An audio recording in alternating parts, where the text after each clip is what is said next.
Sénégal dañ ne bu lamb sàjjee mbër ma waaf ca géew ma waaye bi yoon ki sàjji lamb ji mooy le numéro 1 Fallou Ndiaye borom Ndiaye production mbokk yi ki nga xamante ni nii mooy gonek Bawol gi ki nga xam ne saa bu ñëwee lamb neex bu ñëwee nit ñi xam ne kii mën a organiser ñëw na kii mën a ficeler combat yeeg si na kooka la maa ko tuddee le numéro 1 Fallou Ndiaye mbokk yi moo woote bisu le 31 octobre bés la ci biir bés yi ndax dañoo boole xale yi nga xamante ni ñoo gën a xarañ ci seen génération kii Fallou Ndiaye daa dugg Fass jël fa xale bi nga xam mooy espoir ba dem parcelle boole kooku espoiru parcelle muy Ada Fass ak Tapha Mbeur mbokk yi ñoom ñaar seen combat bisu le 31 octobre lay am fan lay xewee ñu ne stade Iba Mar Diop combat bu mag bi Ada Fass ak Tapha Mbeur mbokk yi ñu tuddee ko ki nga xam mooy jeu technique l'ancien lutteur ki nga xam moo bàyyi làmb ñëw ne day jàppale làmb waaye Fallou Ndiaye na yemuma foofu damaa jël yeneen xale yi nga xamante ni kenn gënu leen a xarañ ci làmb xam ngeen Mor Kankang bu feccee mu neex bu bàkkoo mu neex bu bëree mu neex kuñ ko booleel boo yëmbal xale bi yëmbal bi moom it bu feccee mu neex bu bëree mu neex mbokk yi ñaari xale yooyu la Fallou Ndiaye ne dama koy jël duppee ko ki nga xamante ni mooy Papa Ndour mu baax mi mbokk yi Fallou Ndiaye moom lay sargal ci bis boobu waaye yamu ci ne Hercule de boole kook armée bu ngéwél laa ilaha illallah mbokk yi ndaw combat bu rëy combat boobu mbokk yi moom la Fallou Ndiaye jël tuddee ko ki nga xamante mooy saltige bu mag moom la jël tuddee ko ki nga xamante mooy voyante bu mag bi moom la jël tuddee ko ki nga xamante ni mooy tradipraticienne bu mag bi fajkatu aajo bi kooka la ñu ne aj suñu yaay Fatou Ngom.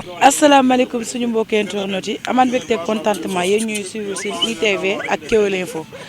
amaan mbégte nag di ko partagé ak suma xarit suma doomu ndey mi Mamadou Diouf mu nekk koo xamante ni moom kenn la ci man tey nag ñu ñëw Rock Énergie ñëw fekk fi nag ñi nga xamante ni ay champion lañ naam nag xam naa ni xaru kanam yu bari dañuy préparé li nga xamante ni moom mooy combat mais nag tey dañu fay ñëw uniquement pour Tapha Mbeur war a jàkkaarloo ki nga xamante ni moom mooy Ada Fass le 31 octobre incha allah dañ koy bàyyi nag mu nuyoo après ñu dugg ci question réponse yi Ada ñu ngi lay nuyu Tapha Mbeur. waaw onze billahi mina sheytaani rajim bisimilahi rahmaani rahim ginnaaw ba ñu sante yàlla julli ci yonent bi di gërëm suñu ñaari waajur di sant waa parcelles yëpp 1 ba 26 di sant sama waa écrit bi nga xamante ne ñoom ngeen ma fekkal waa Rock Énergie ba ma kenn famille lañ ñun benn lañ ñun ñëpp ñoo bokk ndey bokk baay di ñaanal ñi fi nekk ñëpp képp ku si am combat yàlla na la yàlla may ndam ku si amagul combat yàlla na la yàlla may combat nga am si ndam incha allahu rabbi année bii Rock Énergie jël paie boo gisee gars yi ni ñuy joobee nga xam ne ñu ngi xar suñu tànk tubay di nuyu ñëpp nag yéen ñu seet si di nuyu amateurs yeeg képp ku bëgg làmb nuyu sama fans yi di nuyu tamit sama staff bu baax aw ma seen fay ku ci mel ni Père Fallou Mbaye Galas borom xombal ñoom Imam Kader xam nga am di Moustapha borom parcelle bàyyiwuma kenn daal di nuyu Marème sama jigéen sama xarit borom Rena business en face ak APS. nuyoo bi gudd na waaye am na solo dañuy ñëw ci li nga xamante ni moom mooy actualité bi Tapha Mbeur Ada Fass mu nekk combat boo xamante ni combat de choc la ndax gis na ni yéen ñaar seen face to face sax day juwaloo lan moo waral loolu. waaw loolu xëy na làmb la rek parce que ñun moom yaakaar naa ni ñun lañ fi mujjee tëgg suñu làmb fi gën a tuuti làmb bu mag bu ne am na fi mais ñun xëy na yàlla moo ko tuddee noonu mais làmb la rek ñu ngi waaj ak suñu staff ak suñu waa écrit jëm ci bis ba di ñaan yàlla may ñu si ndam ci kàttanam ak mbaaxam incha allah waaw. combat bi dafa waroon am ñëpp xam nañu Covid bi moom moo taxoon ñu annulé ko le 31 octobre am na mbër yu bari nag nañ date da leen a bett est-ce que Tapha Mbeur date bi bett na ko. non ñun moom wax dëgg date bettuñu ndax ñu ngi doon entraînement maa ngi newoon olympique di nuyu bu baax sama coach gii maa ngi doon entraînement ak moom depuis ñu tëj làmb yeeg mën naa presque 2 ans maa ngi encaissé foofu di joob amul tëj amul ñàkk tëj boo ko waxee mu ne la mbër ci jours yi yow rek yaa fay nekk kon nga gis ñàkk gis entraîneur bul xaar ku la wax dama entraînement moo tax man date bi sax man loolu laa bëggoon ñu teel ñu jàppal parce que ay xale lañ ñun fayuñu yenn million fayuñu dara kon tey dañoo war a bëre amaat beneen combat di wax ni ñun pare nañ depuis pare wuñ léegi de pare nañ depuis waaw. ñu ngi lay nuyu d'abord bu baax ci Kewel Info ak ITV d'abord di la nuyu di nuyu promoteur bi nga xamante ni moo la tëgg di ko ñaanal jàmm muy Fallou Ndiaye production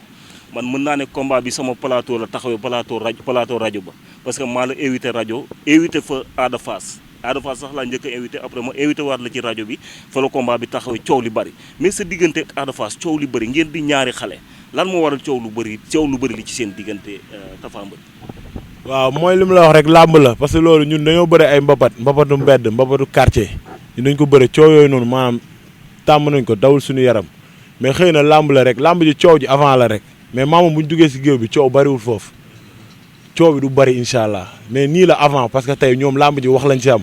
man li ma la waxoon démb laa leen di waxaat tey làmb ji du làmb wax làmb jëf la te mu yéegee si géew bi moom dina ko xam waaw coow li nii avant la rek te ñoom ñoo ko guddal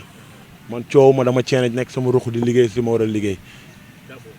yéen ñaar ngeen jógee ci victoire 10-10 ngeen def Tapha Mbeur 10 combats 9 victoire benn défaite Ada Fass 10 combats 8 victoire 2 défaites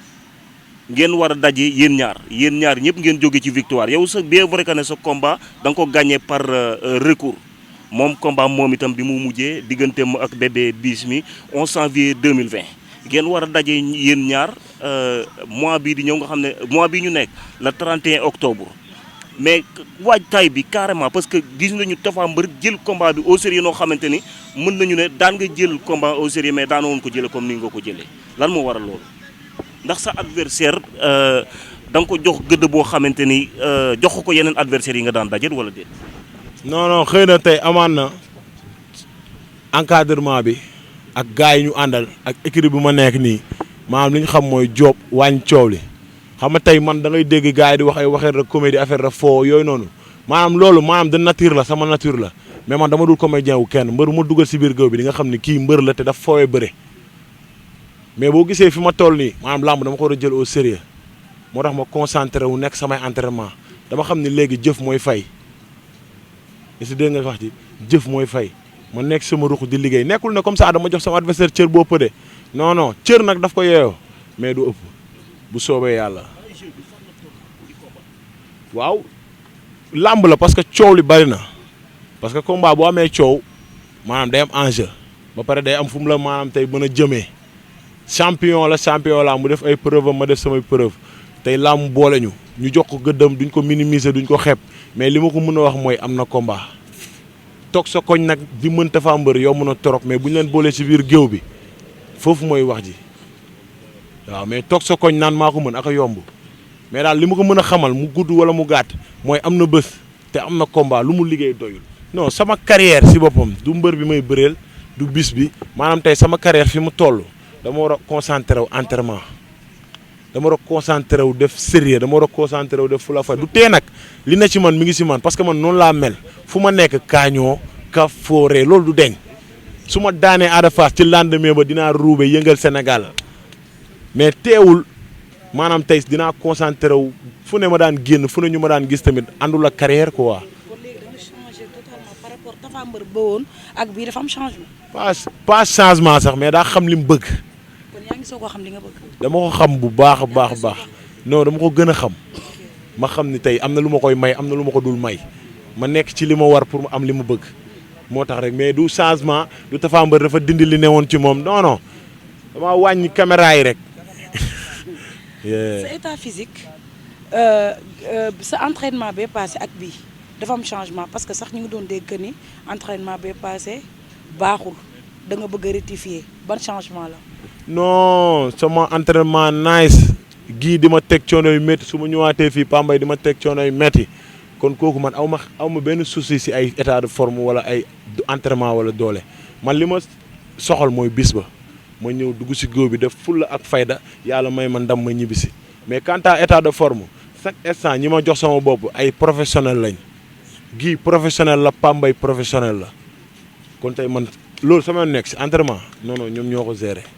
ñëw Rock Énergie am na lu mu la apporter ndax gis nañu am na écurie boo nekkoon tey ngay pour une première fois nga préparé ci say combat est-ce que gis nga ci tey li nga bëggoon est-ce que am nga ko fi. waaw damay sant fi ma nekkoon di leen ñaanal bu baax a baax mais fi ma nekk nii maanaam dama ne sama rêve laa réalisé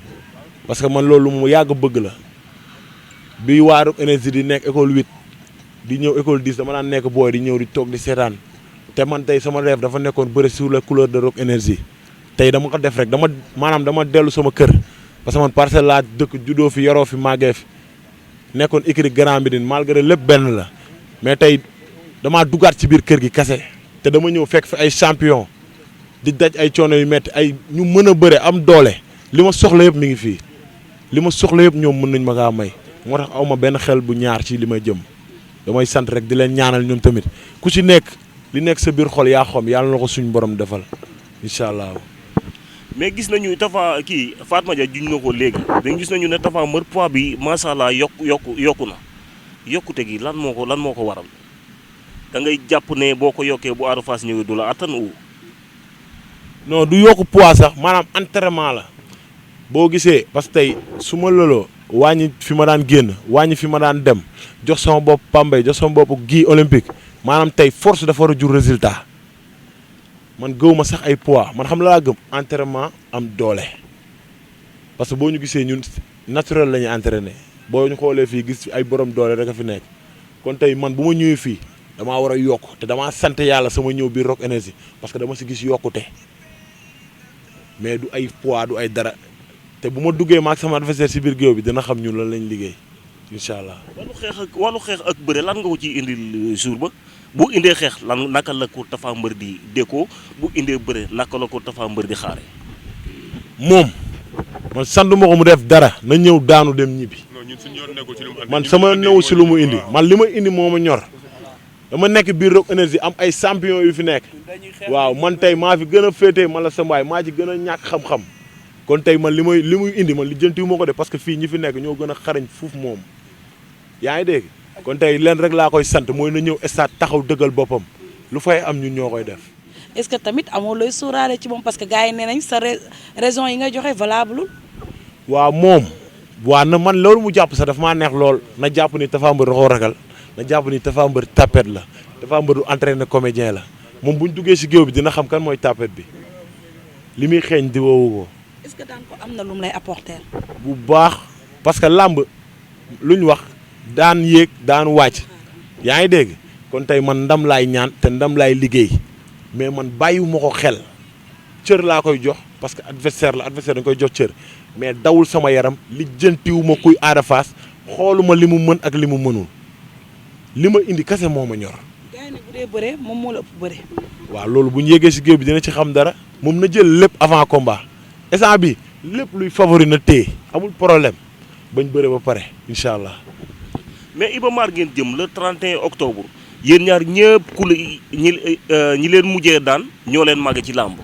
moom ki ko daan muy Ondé le Fou yow ki la daan muy Mame Balla numéro 1 ngeen jëmaat stade Iba Mar Diop fa la ngeen mujjee amee defet yéen ñaar ñëpp ngeen war faa jëmaat comprendre nga bien vrai que moom amaat na fii victoire ci diggante bi yow amaat nga fa victoire ci diggante bi nga war faa ñëwaat war a confirmer moom itam mu ne du la ko may naka ngeen di préparer loolu pour sóoraale li nga xamante ne amoon na fa. waaw tey carrière la rek xam nga làmb moom carrière la te li si war a am rek yàlla tudd na ko démb tey soog a ñëw mais ñun Iba Mar ñun bàyyiwuñ ko xel sax que ni moom fa la dëkk xam man pour man sax làmb yi terrain Fass lay amee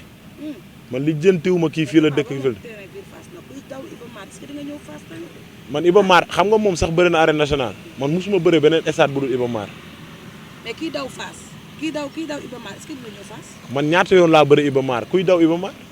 yow seen face to face neen da nga koo tapet ba ñëw est-ce que biir Fass. waaw woowaatuñu face to face 2S moom ñëwul. xam nga yooyu amul non wuy ma yooyu amul moom. mais 2S dafa foore foofu nag tamit. waa léegi naa ko daw Iba Mar ba jour yi ma ñëw incha allah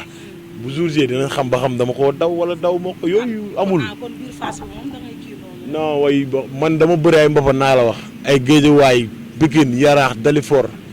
Wakaam maanaam te ku ma daan bëri ji sa koñ laa lay fekk. fu ne jëlee naa fa drapeau indi ko te mbapat yooyu noonu moo gën a doy waar ay lamb arène lamb xam am na ay gémi ñu dañ daan bëre gars yi yor ay jam taxaw tiim ñu li jëntiwuñu loolu mooy li ma la wax rek nañ waaj rek mu waaj ma waaj ñaan yàlla may ma ndam ci kàttanam ma mbaaxam incha allah bu dëggalee boppam lamb ji du yàgg du dëggalee boppam lamb ji du yàgg moom nee naa lu mu yow ñu dañoo pare indil du ma ko wax lii laa lay indil lu ma koy indil bu taxawee rek dina ko gis incha allah nee naa la bu taxawee gis li ma ko indil man lijjantuma lu mu indi moom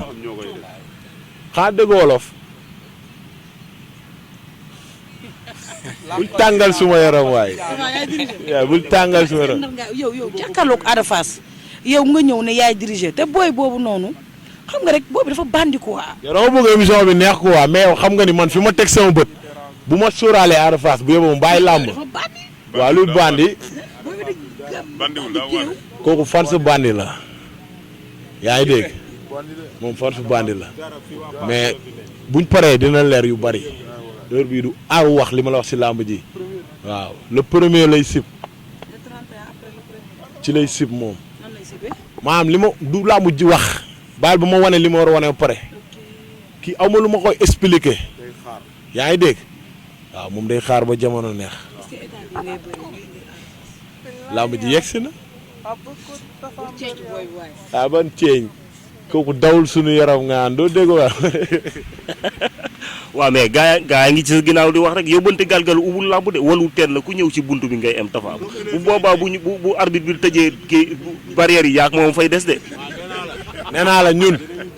Rock Énergie lañ nekk xam nga la war a gaa yi di wax parce que li ngay def si géew bi dañ la koy jox fii ba pare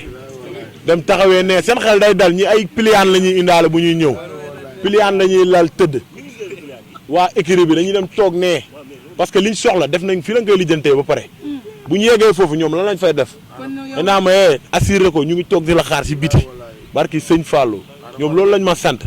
duggal assuré ko ñu yow lañuy xaar dañuy dem waaw coow du jib parce que gis nañ ni làmb gëm-gëm la ak liggéey te man damaa joob yaram yaa ngi dégg man damaa joob man damaa teg sama bët ci champion yi te mënu ma teg sama bët ci champion yi di sóoraale man la sama waay ko nga xam ne toolagul foofu dama gëm ni dama ko war a jàpp duma ko daan ko dem sama yoon dama ko war a wan ni man la sama waay man teguma la sama bët loolu kese la quoi du ay maanaam expliqué wala ay détails wala dama ko xeeb non non mais nag gis nga boo liggéeyee ba pare da ngay wóolu li nga liggéey loolu mooy làmb boo liggéeyee ba pare da ngay wóolu li nga liggéey mais man du ma dem di xel ñaar parce que dama jëm di gëm ni damay ñëw duma ko daan ko dem jëli beneen combat waaw pour duma ko daan ko parce que Ada Fass daf ma topp di ma laaj pendant des années yaa ngi dégg mais nag xam nga làmb boole nañu nañ ko régler rek après ñu seeti leneen. waaw am na solo Tapha Mbeur mais dañu for ci weyu nag mu sa adversaire nee na xaw ma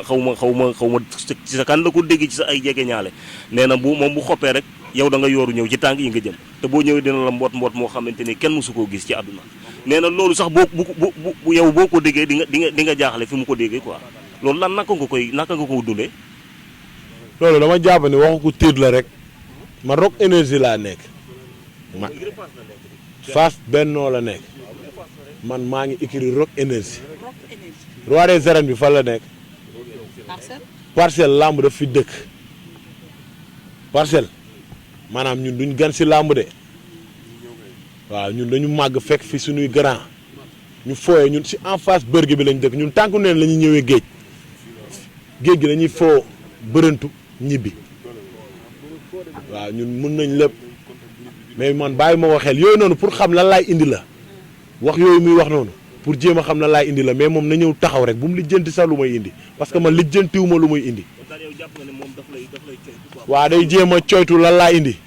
moom na lijjanti boppam. mère bu sonnee sax da ngay bàyyi da nga gaaw a bàyyi. waaw moom nee naa la na jël lépp man damay bàyyi aw ma doole aw ma dara moom na jël lépp bañ bëre ba pare. waaw mais bés ba ku la xam-xam la ci ambiance Tapha Mbeur macha allah bu affaire yi ñëwee mais lan ngay préparé da ngay yokk leneen lu bees wala comme loolu ngay indiwaat. man damaa ñëw pour duma daan ñibbi man loolu rek laa indi. d'accord mais wàllu ambiance. loolu si ñun la nekk loolu dañ ko judduwaale loolu suñu yaram la ça coule dans nos veines mais ñun indi wuñ ko de moo ñu topp. déggoo ma ne. commencé ko répété bàkk bi wàllu tuus bi macha allah parce que ñu bari dañu koy xaar am na ñu sax dañu ne Tapha Mbeur bu tuusee ambiance ba pare rek ñoom jël nañu seen i bagages yi bi soxlaatuñ ci làmb ji dara naka nga koy préparé commencé bu kii bi Max Mbargane nee na mbër bu ndaw du préparé day pare. mais tuus beeg ambiance moom faw nga préparé ko Tapha Mbeur faw nga répété ko. loolu noonu dafa tegee côté ba pare xam nga moom nee na ambiance foofu la fekk baax ak yooyu noonu man làmb ji dama bëgg mu jël yooyu yëpp mais dama ñëw pour du ma daan ñibbi quoi dama am sas bu mag man li ma war a ambiance ñëwagul de bu ma yeggee ci mbër yi ci kaw mais nii gars yi damay foo ñuy bëggee nii di kontaan mais ambiance la guma leen sax su ma yàlla defalee li ma bëgg dinaa yëngal làmb ji incha allah mais combat bi ma jëm nii. ñëw ma pour foo ñëw ma pour ambiance ñëw ma pour kaf damaa ñëw pour sigil waa parcelle incha allahu rabbi waaw dégg nga ñu ne la xalaat ñàkk la man bàyyi ma xel sawaay olof laa la wax de bàyyi ma ko xel tooguma di ko lijjanti bëri naa mbëri nga gën a ës te équipe bi ma nekk yaakaar naa ne am na ñu ko dàq bëri fuuf am na ñu ko ëpp doole fuuf nee naa li ma soxla ñëpp ñoom dinañ ma ko may ma yóbbu ko kon nag bàyyi ma xel sawaay ko waa nañu yàlla may tal ak fekkee yàlla may ñi ndam incha allah mais quant à ay bàyyi xel ki may bëreel non non kon ma yëpp ñu may entraîner oui. looy wax promoteur bi. dañ koy ñaanal bu baax parce que tamit làmb ji metti na sonn na fay ay mbër Covid bi ñëw ñu aj ko maanaam ñun Papa Sow ak Siteu seen bos ni mu yàggee la suñ bos yàggee ñun ñu ngi bëgg a dugg 2 ans te yaakaar naa ne amuñu kase yi mbëri mag yi am sonn nañ torop di wax nag waa Parcelles ñu ñëw jàpp ci parce que tamit xam nga làmb jaa ngi ñëw te làmb ji làmb dëkk la làmb quartier la maanaam tey chaque fois ñun dañuy dem xeex mais ñun Parcelles la ñuy dem di xeexal bu ñu jógee bu ñu daanee dañ naan mbëru Parcelles bi kon tey ñu ngi ñaan waa Parcelles képp koo xam te ni deretu Parcelles mi ngi daw sa yaram rek ñu ngi lay woo ci combat bi di woo samay mbokk Saalum Saalum yëpp parce que man Saalum Saalum laa ci ndey ak si baay waaw man mbaxalu Saalum bi dama ciy lekk ba suur këll waaw dëgg neexul maa ngi woo képp kuy Saalum Saalum képp koo xam te ne deretu Saalum Saalum mi ngi daw sa yaram maa ngi lay woo ci combat bi di woo waa Passy waa Kër Ngatan waa Kër Katim Jama waa Poste Kërëyib waa Nioro waa Ndofane waa Medina Salaam waa Waka Nguna waa Misira bàyyiwuma képp fépp fu Saalum Saalum ne maa ngi lay woo non maanaam tey Saalum Saalum yëpp laay woo bàyyiwuma kenn parce que man tamit xam nga waa tamit nit mbokkam non nit mbokkam man samay mbokk laay woo di wax Fallou Ndiaye promoteur bi ñu ngi koy ñaanal bu baax parce que sonn na ñun tey dañ ko war a delloo njukkal xam nga tamit mbëri bëri nañ fi mënoon nañu fi bàyyi tëgg suñuy morom xam nga lu ma la kon tey ñun dañ ko war a wan ngor wan ko maanaam tey dignité wan ko tamit xam nga yëg nañ ni sonn na malgré sonn nañ mais moom tamit sonn na ñu ngi koy ñaanal buñ ci paree mu am ci réussite totale supporter yëpp ñëw feesal stade bi yey jeex mu am ci réussite quoi parce que tamit metti na bàyyi na fi ñëpp tëgguñu yàlla nañ ko sigil incha allah. ay mbokki Sénégal dañ ne bu lamb sàjjee mbër ma waaf ca géew ma waaye bi yoon ki sàjji lamb ji mooy le numéro 1 Fallou Ndiaye borom Ndiaye production mbokk yi moo woote bisu la 31 octobre 31 octobre nag mbokk yi bés la ci biir bés yi ndax dañoo boole xale yi nga xamante ni ñoo gën a xarañ ci seen génération combat bu mag bi Ada Fass ak Tapha Mbeur mbokk yi ñu tuddee ko ki nga xam mooy jeu technique l'ancien lutteur ki nga xam moo bàyyi lamb ñëw ne day jàppale lamb fan lay xewee ñu ne stadium Iba Mar Diop xam ngeen Mor Kankang bu feccee mu neex bu bàkkoo mu neex bu bëree mu neex kuñ ko booleel boo yëmbal xale bi yëmbal bi moom it bu feccee mu neex bu bëree mu neex waaye yamu ci jël na Hercule de boole kook armée bu ngéwél laa ilaha illallah mbokk yi ndaw combat bu rëy yow mi bëgg a seetaan combat bi bu la ko kenn nettali dawal gaaw seen affiche.com mbokk yi nga jënd fa li nga xamante ne moom mooy sa code yi kër mbër ba ci biir géew bi dara du leen ci rëcc image yi dina leer te it lépp dana mucc ayib qualité bu am solo lañ leen di jox mbokk yi Fallou Ndiaye le numéro 1 moo dikk ak yéen ci bisu le 31 octobre di bëgg leen teg yéen di leen xamal ni lamb ji dina yëngu te bu yëngoo moom rek la bu dul moom dara du fi yëngu cey numéro 1 ñëw na de cey Fallou